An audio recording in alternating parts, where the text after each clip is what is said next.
अभिवादन स्वीकार करिए आरपीएससी एंड यूपीएससी वाला का। हम लोकसभा के क्वेश्चन कर रहे थे। जिन्होंने अभी तक सब्सक्राइब नहीं किया वो सब्सक्राइब कर ले।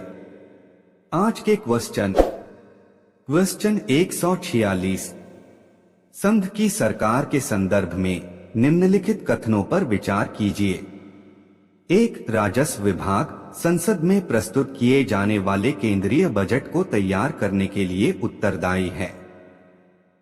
2. भारत की संसद के प्राधिकरण के बिना कोई धन भारत की संचित निधि से निकाला नहीं जा सकता।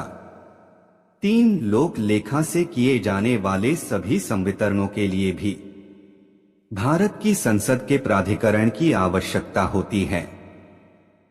उपर्युक्त कथनों में से कौन सा से सही है? अ. केवल 1 और बी. केवल 2 और 3, सी. केवल 2, डी. 1, 2 और 3।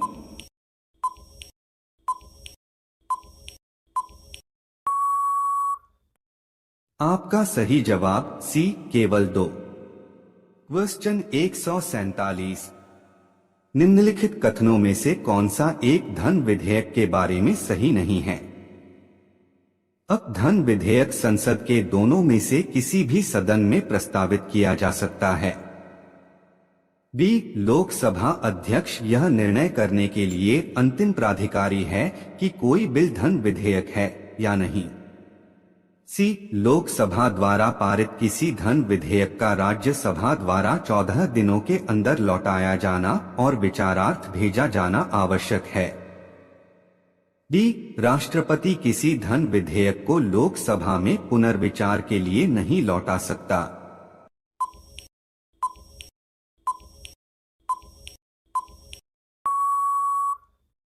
आपका सही जवाब अब धन विधेयक संसद के दोनों में से किसी भी सदन में प्रस्तावित किया जा सकता है।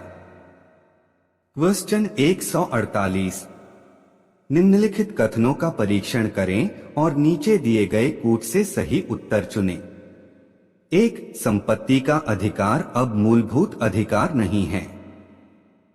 2. राज्यसभा एक वित्तीय बिल को रोक सकती है। 3. भारतीय संविधान की प्रस्तावना में 42वें संशोधन द्वारा धर्मनिरपेक्ष तथा लोकतांत्रिक शब्द बढ़ाया गया। 4. संसद के दोनों सदनों में कोई विवाद लोकसभा अध्यक्ष की व्यवस्था द्वारा सुलझाया जा सकता है। कूट अर 1 व 2, बी 1 व 3, सी 1 व 4, डी 2 व 3।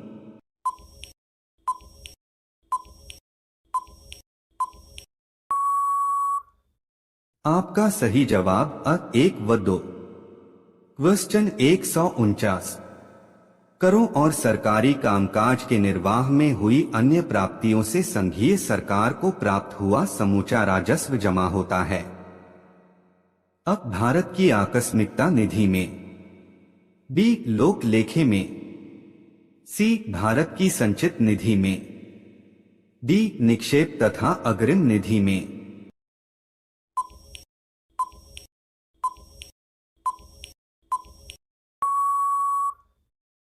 आपका सही जवाब सी. भारत की संचित निधि में। क्वेश्चन 150। भारत की संचित निधि से निधि निकालने के लिए निम्नलिखित में से किसका अनुमोदन अनिवार्य है? अब भारत के राष्ट्रपति, बी. भारत की संसद, सी. भारत के प्रधानमंत्री, डी. संघीय वित्त मंत्री।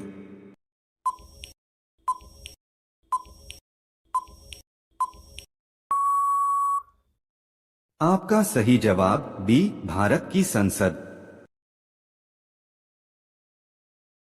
क्वेश्चन 151। आकस्मिक निधि को राष्ट्रपति कैसे व्यय कर सकते हैं? अब राष्ट्रीय संकट के समय, बी. संसदीय स्वीकृति के बाद, सी. संसदीय स्वीकृति से पूर्व, डी. नहीं व्यय कर सकते।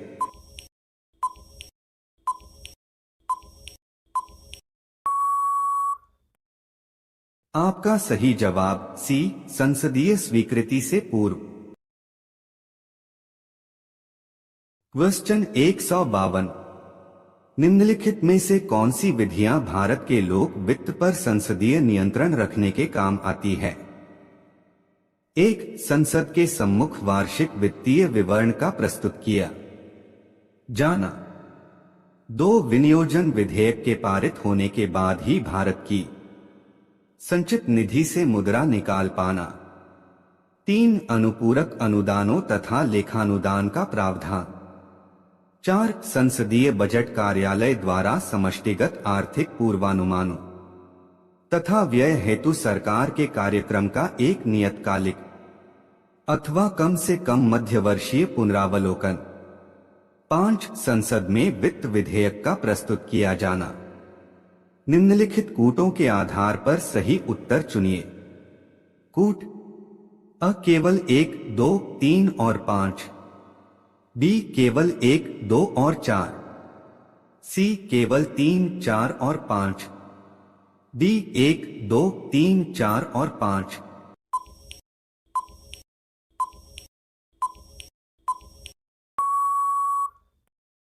आपका सही जवाब अ केवल 1, 2, 3 और 5। क्वेश्चन 153।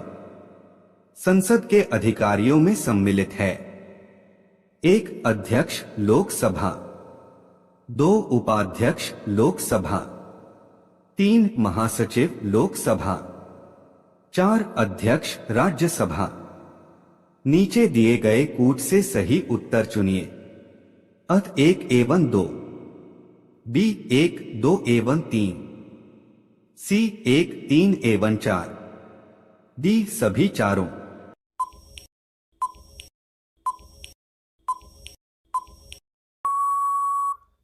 आपका सही जवाब डी सभी चारों।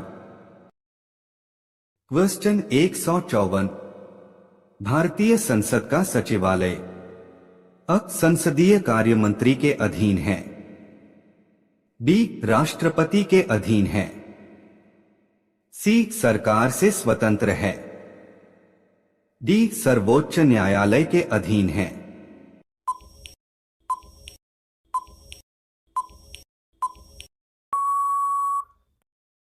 आपका सही जवाब सी सरकार से स्वतंत्र है। क्वेश्चन 155। भारतीय संसद की संप्रभुता प्रतिबंधित है अब भारत के राष्ट्रपति की शक्तियों से। बी न्यायिक समीक्षा से। सी विपक्षी दल के नेता से। डी भारत के प्रधानमंत्री की शक्तियों से।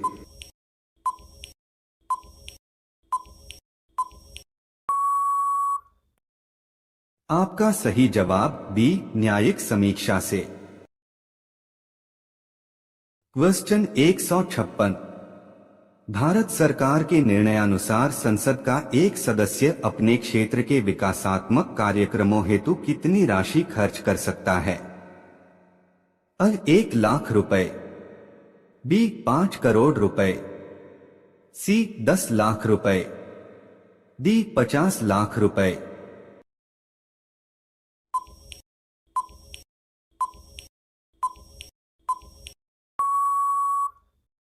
आपका सही जवाब बी 5 करोड़ रुपए। क्वेश्चन 157। किस वर्ष में भूतपूर्व संसद सदस्यों के लिए पेंशन की व्यवस्था लागू की गई? अब 1976 से।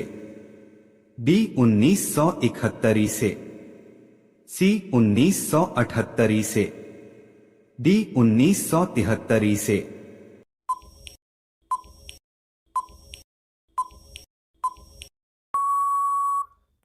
आपका सही जवाब अब 1976 से। क्वेश्चन 158। भारतीय संसद राज्य सूची के विषय पर विधायन नहीं कर सकती जब तक 1. भारत का राष्ट्रपति उसे ऐसा करने का निर्देश न दे। 2. राज्यसभा प्रस्ताव पारित करे कि ऐसा करना राष्ट्रीय हित में आवश्यक है। 3. विधानसभा का अध्यक्ष यह प्रमाणित करे कि ऐसा विधायन आवश्यक है। 4 राष्ट्रीय आपातकाल लागू हो। उपर्युक्त कथनों पर विचार करते हुए अधोलिखित कूटों में से सही उत्तर चुनिए। अ 1, 2 और 3, बी 2, 3 और 4, सी 1 तथा 2, डी 2 तथा 4।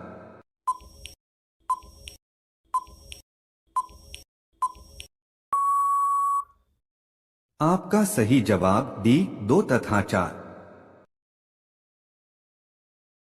क्वेश्चन 159।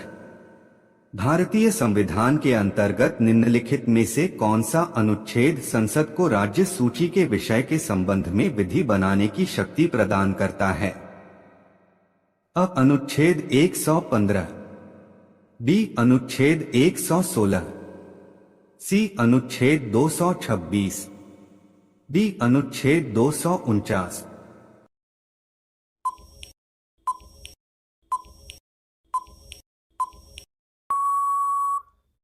आपका सही जवाब डी अनुच्छेद 249।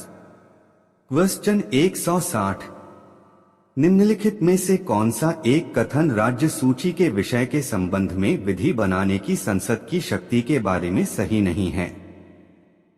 अ राज्यसभा को घोषित करना होगा कि ऐसा करना राष्ट्रीय हित में है। बी राज्यसभा को उपस्थित और मत देने वाले सदस्यों में से कम 2/3 सदस्यों द्वारा समर्थित संकल्प पारित करना होगा। सी ऐसी विधि संपूर्ण भारत या उसके किसी भाग के लिए बनाई जा सकती है। डी राज्य सूची में सम्मिलित विषय के संबंध में राष्ट्रीय हित में विधि केवल राज्यसभा बना सकती है।